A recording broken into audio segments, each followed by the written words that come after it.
और आप देख रहे हैं खबर खास में आज खास तौर से बात बिहार इंतखाबात की। चूंकि बिहार इंतखाबात में 243 में से 165 सीटों पर वोटिंग मुकम्मल हो चुकी है। आखिरी मरहले की वोटिंग सिर्फ बची है और ये आखिरी मरहले की वोटिंग के लिए आज का दिन आखिरी तशहीर का दिन था। जी हां, आज तमाम पार्टियों ने पूरा जोर लगा रखा है और इस पूरे जोर लगा रखने में सबसे अहम बात यह है कि एक तरफ जहां बहुत सारे हेलीकॉप्टर फिजाओं में परवाज कर रहे हैं और जगह जगह हर वक्त को बचाते हुए, हर मिनट को बचाते हुए कोशिश हो रही है कि ज़्यादा से ज़्यादा असेंबली हलकों में लोगों तक पहुंचे और उन तक अपनी पार्टी के बारे में, अपने इत्तेहाद के बारे में अच्छी बातें बताएं।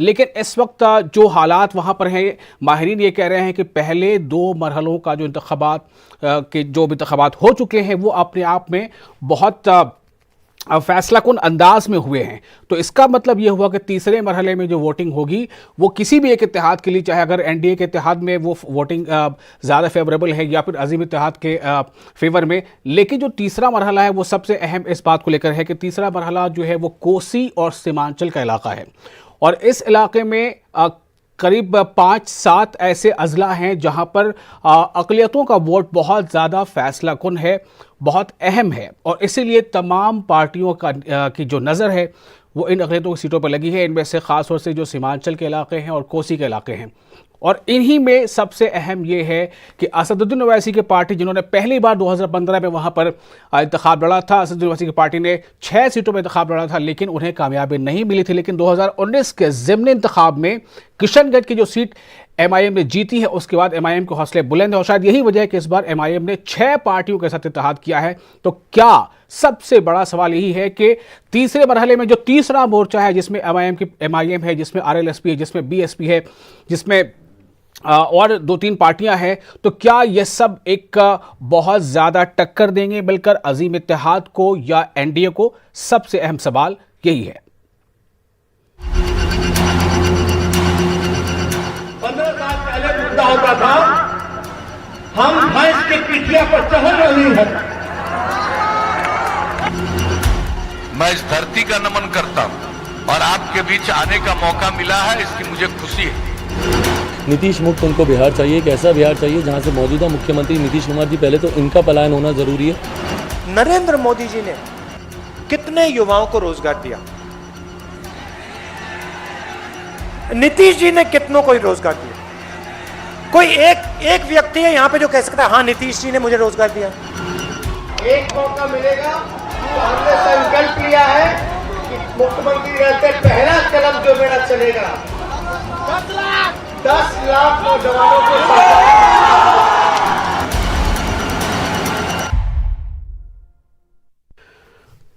तो जो अभी आपने सुना है तमाम लीडरों को, दरअसल ये पूरे बिहार के कैंपेन की कहानी है। ये हमने खुलासे के तौर पे यानी ब्रीफ में आपके सामने रखा है, एक बार फिर आपको हम सुनाएंगे। लेकिन पहले आपको बता दें कि एक एक चेहरे को जो आपने देखा, सबसे पहले आपने जेपी नड्डा को सुना जो बीजेपी के सदर हैं, कौमी सदर अमित शाह के बाद, और बीजेपी नड्डा ने अपने जोरदार जो उन्होंने कैंपेनिंग की, इस कैंपेन में कई जगहों पर वो गए हैं और इस बयान में जो भी आपको हमने सुनाया है, इसमें जेपी नड्डा जी ने दरअसल वो 15 साल बनाम 15 साल वाले उस बात को पूरा करते हुए उन्होंने वो याद दिलाने की कोशिश की है कि वो 15 साल कैसा था और अब 15 साल जो है वो कैसा रहा, नीतीश का आगे क्या होने वाला है। जबकि दूसरी तरफ नीतीश कुमार ये एहसास दिला रहे हैं कि हम तो काम करते रहे हैं, हम काम करते रहेंगे। लेकिन एनडीए का एक अहम हिस्सा जो मरकज में एनडीए में तो है, लेकिन उस पार्टी का खुद कहना है कि हम बिहार में एनडीए में शामिल नहीं है, वो है एलजेपी। एलजेपी के लीडर कह रहे हैं कि उन्हें नीतीश मुक्त बिहार चाहिए, ऐसा बिहार चाहिए जिसमें नीतीश कुमार ना हो। और वो दावा भी कर रहे हैं कि जब 10 तारीख को रिजल्ट आएंगे तो नीतीश जी जो है वो वज़ीर आला अब के बाद कभी भी नहीं बन पाएंगे। फिर आपने सुना राहुल गांधी को। राहुल गांधी ने यह सवाल उठाया है फिर से एक बार जोरदार तरीके से, जो सबसे बड़ा मसला बिहार में है बेरोजगारी का, उसको लेकर। और उसी में लगे हाथ जो तेजस्वी यादव वो कह रहे हैं कि अगर वो पहले उनकी सरकार जब बनती है तो पहली ही कैबिनेट की बैठक में वो क्या करेंगे, तो अवाम की तरफ से आवाज आती है कि 10 लाख नौकरी। इससे यह पता चलता है कि दरअसल बेरोजगारी का मसला बिहार में कितना अहम है और कैसे इसी मुद्दे के इर्द गिर्द तमाम पार्टियों को आना, उनको कहना उनकी मजबूरी हो गई। एक बार फिर से ये बयान सुनिए जिनमें तमाम नेताओं को हमने सुनाया कि बीजेपी क्या कह रही है, जेडीयू के लीडर नीतीश क्या कह रहे हैं, एलजेपी का स्टैंड क्या है, कांग्रेस का स्टैंड क्या है और आरजेडी का स्टैंड क्या है।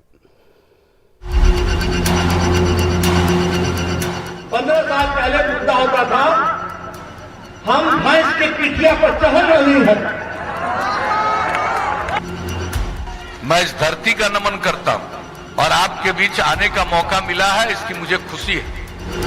नीतीश मुक्त उनको बिहार चाहिए, एक ऐसा बिहार चाहिए जहां से मौजूदा मुख्यमंत्री नीतीश कुमार जी पहले तो इनका पलायन होना जरूरी है। नरेंद्र मोदी जी ने कितने युवाओं को रोजगार दिया, नीतीश जी ने कितनों को रोजगार दिया।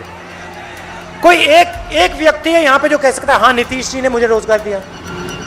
एक मौका मिलेगा तो हमने संकल्प लिया है कि मुख्यमंत्री रहते पहला कदम जो मेरा चलेगा 10 लाख नौजवानों को।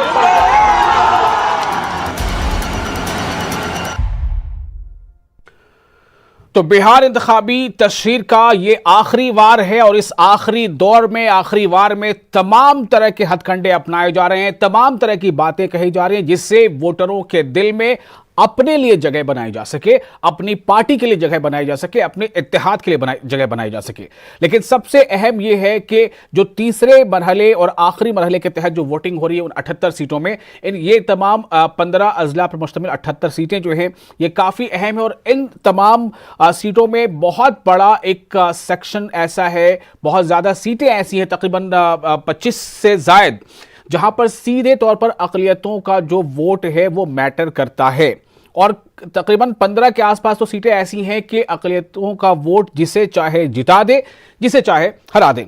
हमारे साथ कुछ खास मेहमान जुड़ चुके हैं इस मौजू पर बातचीत करने के लिए। हमारे साथ हैं अफजल अब्बास, जेडीयू के लीडर हैं, और हमारे साथ है तौकीर आलम, लीडर आरजेडी। तो पहले और दूसरे मरहले में जो एक राय आ पा रही है मुबस्सरीन की या पॉलिटिकल एनालिस्ट की, उनकी यही है कि फाइट जो है वो एनडीए बनाम आरजेडी ही चल रहा, मतलब महागठबंधन ही चल रहा है।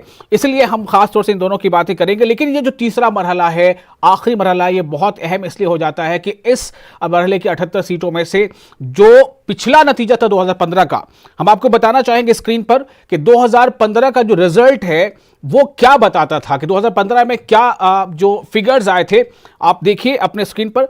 2015 में जो 78 सीटें हैं जिनमें अभी वोटिंग होनी है, इनमें सबसे ज्यादा हासिल किया था जेडीयू ने, 23 जीत हासिल की थी।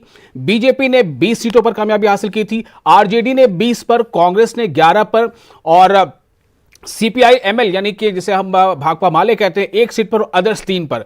इससे यह पता चलता है कि अगर आप ऐसे देखेंगे तो जेडीयू और बीजेपी यानी 23 और 20 दोनों को मिला दें तो 43 यानी 78 सीटों में से आधे से ज्यादा पर ये हैं। लेकिन फर्क यह है कि पिछली बार यानी 2015 में जेडीयू आरजेडी के साथ थी, जेडीयू आरजेडी और कांग्रेस एक साथ थे, और बीजेपी जो है वो इनसे अलग थी। लेकिन इस बार बीजेपी और जेडीयू एक साथ हैं, जबकि आरजेडी, कांग्रेस और जो बाया महाज है, बाया बाजू की 3 जमातें यानी सीपीआई, सीपीआईएम और सीपीआईएमएल, ये तीनों पार्टियां एक साथ हैं। तो इस हिसाब से ये अलग हो जाता है। और सबसे बड़ी बात हो जाती है कि साख अगर किसी के दांव पर लगी है तीसरे मरहले में तो वो है जेडीयू, क्योंकि जेडीयू ने 23 सीटें हासिल की थी। तो क्या जेडीयू अपनी 23 सीटों को बचा पाएगी?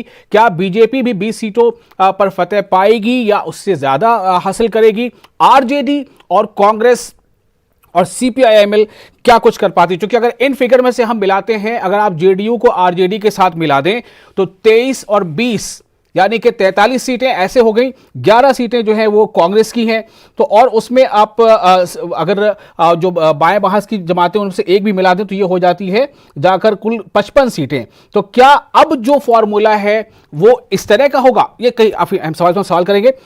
अफजल अब्बास साहब हमारे साथ मौजूद है। अफजल साहब, ये जो 23 का आंकड़ा था तीसरे मरहले के लिए 2015 में जो आपने इन 78 सीटों में जो हासिल की थी, क्या इस बार जेडीयू फिर से 23 या उससे आगे या उससे पीछे?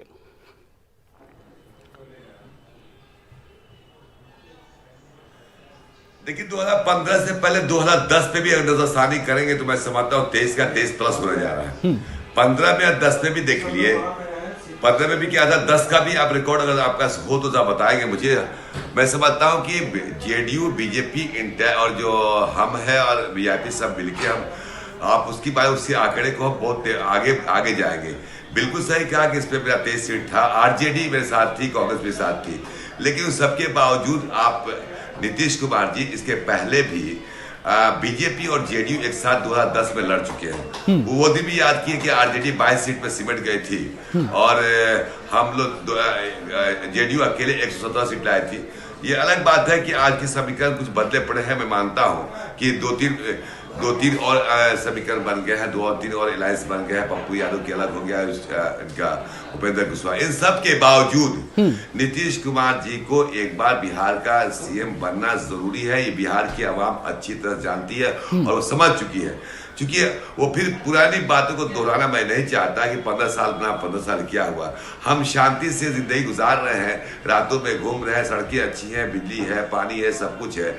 मैक्सिमम काम तो हम लोग किया है, जो छोटे मोटे काम है इस टर्म में पूरा हो जाएगा। इसलिए मैं पूरे एतमाद के साथ कह रहा हूँ कि सरकार मेरी बन रही, मुख्यमंत्री नीतीश कुमार ही बनेंगे और जितना तेज की बात करें उम्मीद है कि मैं उससे भी आगे जा सकते हैं। उससे भी आगे जा सकते हैं। आरजेडी से हमारे साथ मौजूद हैं तौकीर आलम। तौकीर साहब, अहम सवाल ये, पहला तो ये कि आपको जो अभी अफजल साहब ने कहा उसका जवाब देना है, और दूसरा ये कि बीजेपी ने पिछली बार 20 सीटें हासिल की थी, जेडीयू ने सबसे ज्यादा हासिल की थी 23 सीटें। तो क्या इस बार चूंकि जेडीयू आपके साथ नहीं है या आप जेडीयू के साथ नहीं है, जिस तरह से आप देख लें, तो क्या इस बार वाकई मुश्किल है मरहला कि आप, यानी कि जो अजीम इत्तेहाद है 2015 के मुकाबले हम बात कर रहे हैं, जो पिछला असेंबली इंतखाब था उसके मुकाबले, कितना बड़ा चैलेंज आपके लिए, और इस बार खासतौर से ओवैसी की पार्टी इत्तेहाद बनाकर आपके सामने है? देखिए, हमारे मित्र ने जो इस बात का जो आरोप लगाया है ये बिल्कुल निराधार है। कहीं से भी इस बार के चुनाव में कहीं से भी जेडीयू और भाजपा का यहाँ पे कहीं से भी कोई असर नहीं दिख रहा है। चूंकि इस बार का जो चुनाव है पिछले बार से बिल्कुल जुदा है। चूंकि सबसे पहले इस चुनाव में मसला है बेरोजगारी का, मसला है भ्रष्टाचारी का, मसला है पलायन का, मसला है लूटपाट का और मसला है बाढ़ का। इन सारे सिस्टमों में आपका जेडीयू भाजपा की जो डबल इंजन की सरकार है, एकदम नकारात्मक और निराशाजनक शासन किया, जिससे बिल्कुल बिहार की 12 करोड़ की जनता नाखुश है। बल्कि इनके विरोध में, इनको हटाने के विरोध में टोटल का टोटल राष्ट्रीय जनता दल महागठबंधन के पक्ष में वोट किया है। इस बार निसंकोच जितने भी थर्ड फेज की जो वोटिंग होगा वो बिल्कुल राष्ट्रीय जनता दल के हित में होगा। और इस बार ताजपोशी हमारे राष्ट्रीय जनता दल के युवा साथी तेजस्वी यादव को मिलना तय है। नहीं, लेकिन ठीक है, वो सारी बातें आपकी अपनी जगह। जो अफजल साहब कह रहे हैं कि हम पिछली बार अगर 23 ला सकते हैं तो इस बार 23 क्यों नहीं बल्कि उससे ज्यादा लाएंगे, तो आपको इतना खुद एतमादी क्यों है कि आप ही लाएंगे और जेडीयू नहीं ला पाएगी? कैसे लाएगा वो कहते हैं कि हमने नल जल दिया। कहां नल जल दिया आपने? पटना में आपके जल में फ्लोराइड आ गया।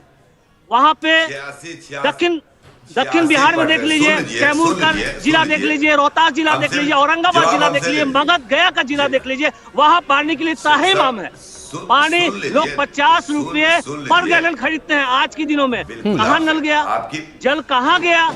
हरियाली के नाम पे लूट मची हुई है। 24,500 करोड़ रुपए की लूट की छूट दे रखी है और ये कहते हैं कि मैंने नल दे दिया, जल दे दिया और जो है सारी व्यवस्था दे दी, बिजली दे दिया। कहां बिजली दिया? अफजल अब्बास साहब, जिस स्कीम को लेकर खुद नीतीश कुमार जो है वो अपने तमाम इंतखाबी रैलियों में जिसका वो जिक्र कर रहे हैं, जल नल वाला, उसी स्कीम की ये धज्जियां उड़ा रहे, कह रहे हैं कि ऐसा कुछ हो ही नहीं पाया है उसके नाम पर, बल्कि घोटाले हुए हैं।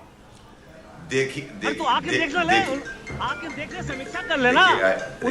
आप दक्षिण बिहार के औरंगाबाद जिला, रोहतास जिला, कैमूर जिला, अफजल साहब से जवाब ले लेते हैं। पहाड़ पर बैठा हूँ, यहाँ के जनता त्राहिमाम है। पानी से, बिजली से त्राहिमाम है, दूर संचार से त्राहिमाम है। ये कैमूर अधौरा की बात मैं बैठ के। तौकीर साहब जरा जवाब लेते हैं ना अफजल साहब से।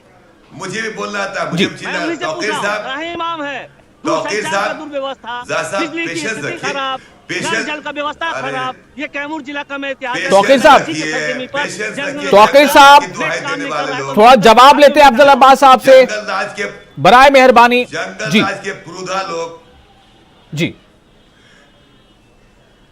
जंगल राज के प्रोधा लोग, अतः खामोश हो जाइए, सुन लीजिए मेरी बात। हम हम कोरोना काल कोविड-19 कितना दिन चला, कब से, पहले ये बताए मुझे। 86% बिहार के गांव में जल नल योजना घरों में पानी पहुंच चुका है। कोरोना के वजह से कुछ जो 14% या 15% बचे हुआ वो नहीं पहुंचा, मैं मानता हूं। लेकिन अगर कोविड-19 का नहीं होता तो हर घर में नल का जल पानी पहुंच गया तो बाकी बचा नहीं। आप इनसे पूछिए, सीने पर हाथ रख के कहें ये कि आपके दौर में कितना मेगावाट बिजली के उत्पादन था, पूछिए इनसे, है दम तो बताएं। 600 मेगावाट, आज 6000 मेगावाट अब बिहार दे रहे हैं, 22 घंटा बिजली गांव में दे रहे हैं। ये नजर नहीं आएगा। हम सड़कें अच्छी बनवा दिए, ये नजर नहीं आएगा। स्कूल मैंने बनवा दिए, ये नजर नहीं आएगा। आप इनके यहाँ, दिल्ली को देखिए ना, अरे सुन लीजिए, सुनिए ना, अरे हम जेल में गए हैं, हम जेल में गए हैं, मेरे नेता जेल में गए, अरे हम जेल में गए हैं। जो डाका नहीं और क्या है, ये कहते हैं कि बिजली में विकास के भाई मेरे सुन लीजिए ना, आप देखिए तो सर, आप धरती पर उतर के देखिए कि आपकी बिजली दर कितनी महंगी क्यों है, जबकि आपके साहब हम भी धरती पे हैं। आपके रिपोर्ट में यह कहा कि बिहार सबसे गरीब राज्य है, तो फिर जब गरीब राज्य है तो आपकी बिजली 8 रुपए पर यूनिट से 14 रुपए करता है। मैं बोलने नहीं दूंगा आपको, आप इसमें जवाब दें हमें। मैं बोलने नहीं दूंगा आपको, चिल्लाइए मत आप।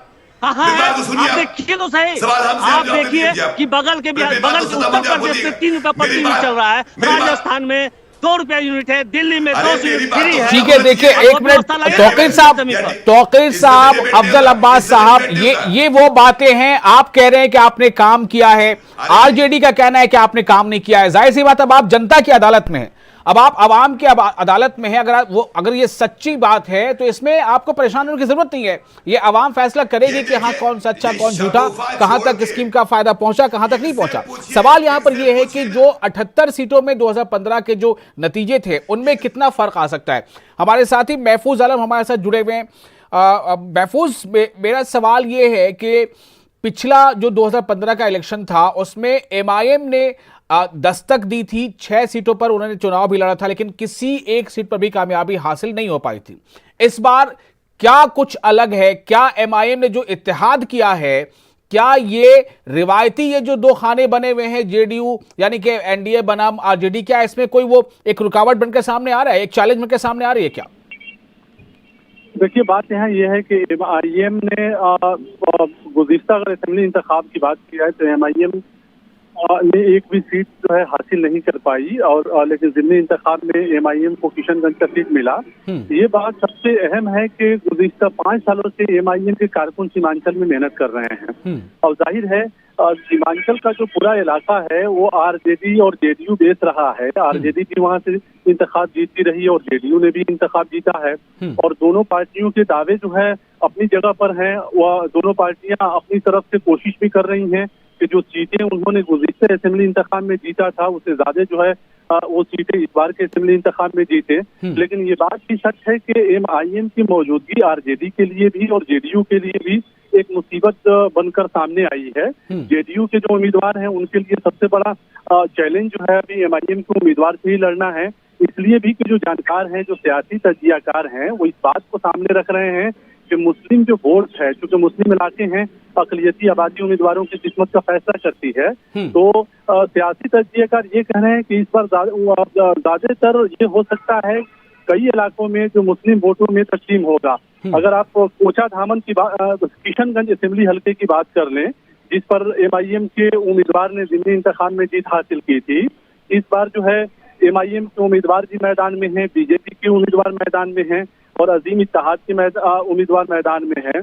लोगों को ये पूरा जो जानकार हैं, जो सीमांचल की पूरी सियासत को देख रहे हैं, उनके मुताबिक अगर मुस्लिम वोटों का बिखराव होता है तो जाहिर है इसका फायदा BJP के उम्मीदवार स्वीटी सिंह को पूरी तरीके से होगा। तो गुज़िश्ता असेंबली इंतखाब में भी वो दूसरे नंबर पर रही थी। तो उसी तरह कोचा धामन देख लीजिए, ठाकुरगंज और बहादुरगंज में देखिए, तो एक तरह से शाहरुखी मुकाबला है वहाँ पे। ऐसा नहीं लग रहा है कि अजीम इत्तेहाद और NDA आमने सामने बिल्कुल फाइट में है। कहीं ना कहीं MIM के उम्मीदवार ने मैदान में अपनी जगह बनाई है और शाहरुखी मुकाबला होना लगभग तय माना जा रहा है। बिल्कुल महफूज, मैं इसी पे थोड़ा रिएक्शन लेता हूं। अफजल अब्बास साहब, मेरा सवाल इसी बात को लेकर है कि क्या JDU को लगता है कि MIM ने उसकी जीत की राह में थोड़ी मुश्किल पैदा की है? क्या थोड़ी बहुत मुश्किल, यानी कि MIM खुद भी है और पूरे 78 सीटों पर देखें तो उसमें उपेंद्र कुशवाहा की पार्टी है, बीएसपी भी और कई दूसरी पार्टियां भी हैं। अफजल साहब,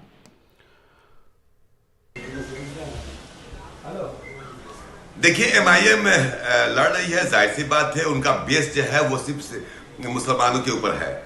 लेकिन मैं इतना कहना चाहता हूं कि एमआईएम हैदराबाद से आके बिहार में कुछ नहीं कर सकते हैं। अगर बिहार के मुसलमानों के फलाह बहबूद की कोई किस जज्बा को रखने वाला है और इनसे काम किया तो नीतीश कुमार, तो बिहार का मुसलमान इतना बेवकूफ नहीं है।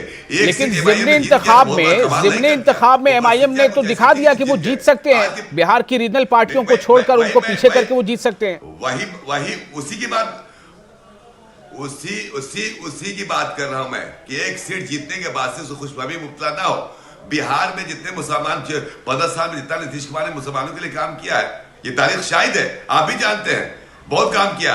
और 15 साल लालू यादव ने क्या किया था, पूछिए इनसे आपके आरजेडी से कि जब मदरसा के टीचर जाते थे कि ईद का दिन है, मुझे बच्चे का कपड़ा सिलना है, तनख्वाह नहीं मिलता था। आज जो गवर्नमेंट का जो पैसा मिलता है जो स्कूल में, उसी सेम वही तनख्वाह जो है मदरसा के टीचरों को मिलता है।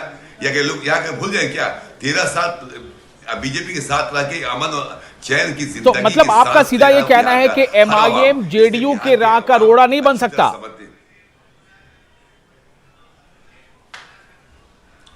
हम तो देखिए, रोड़ा चुनाव लड़ना सबका हक है, लड़ सकता है। रोड़ा बिहार हमारा जो वोट है इंटैक्ट है, हम अपने वोटरों पे एतमाद है कि नीतीश कुमार जी के वोट को जेडीयू को वोट देंगे। और यकीन के साथ मैं कह रहा हूं कि मुझे उसके बढ़ोतरी घटेगा नहीं। तौकीर आलम साहब, क्या आपको लग रहा है कि अजीम इत्तेहाद का जो अपना एक रिवायती जो एक बेस है, एमवाई का जो फार्मूला है, क्या उस पर डेंट होगा? एमआईएम न सिर्फ अकेले है बल्कि उसने वो एक इत्तेहाद बनाकर इस बार सामने है। ज़िमनी इंतखाब में एमआईएम ने अपनी जीत भी दिखा दी है। देखिए, जहां तक ओवैसी एमआईएम की पार्टी की जहां तक सवाल है, मायावती की जो बात की सवाल है, ये बिल्कुल बीजेपी का डी पार्टी है। डी पार्टी ये सिर्फ और सिर्फ यहाँ के जो उत्तरी बिहार के सीमांचल से जितने भी जिले हैं वो बिल्कुल इनकी नीति और नियत को समझ चुके हैं। ये सिर्फ और सिर्फ वोट कटवा हैं, ये बीजेपी को जिताने के लिए ये खड़े हैं। चूंकि राष्ट्रीय जनता दल लालू प्रसाद यादव गरीबों के नेता थे और इन्होंने अति पिछड़ा अगड़ा सबका ए टू जेड जाति का नेतृत्व इस बार कर रहे हैं। ए टू जेड जाति इनके साथ खड़ी है। और ये जहां तक मायावती का सवाल है, ओवैसी ओवैसी का सवाल है, ये और सिर्फ बीजेपी बी पार्टी है। और चाहे आप कह लीजिए रामविलास पासवान की जो पार्टी है, ये सिर्फ और सिर्फ बीजेपी का बी पार्टी है। ये वोट काटने के लिए, नीतीश को हराने के लिए और बीजेपी की सरकार लाने के लिए ये खड़े हैं। और इनके आने से हमारा राष्ट्रीय जनता दल का महागठबंधन बहुत ही मजबूत हुई है। और इस बार इन सभी पार्टियों का उत्तरी बिहार के सीमांचल क्षेत्र से सपड़ा साफ हो जाएगा। एक भी सीट नहीं ला पाएंगे, ये पक्का, ये तय मान ले। ये सेकंड फेज में हम बहुमत में आ चुके हैं। लेकिन ये ना भूलिए तौकीर साहब कि जेडीयू और आरजेडी और कांग्रेस के एक साथ होने के बावजूद इन इलाकों में बीजेपी भी कामयाबी हासिल करती है। जहां जहां मुकाबला से रुखी होता है, वोट बढ़ता है, जैसा हमारे महफूज नुमाइंदे बता रहे थे। ये पिछला आंकड़ा भी बता रहा है आपको। जेडीयू जो है वो 78 में से 20 दूसरे नंबर की सबसे बड़ी पार्टी थी, माफ कीजिएगा बीजेपी दूसरे पर सबसे बड़ी पार्टी थी।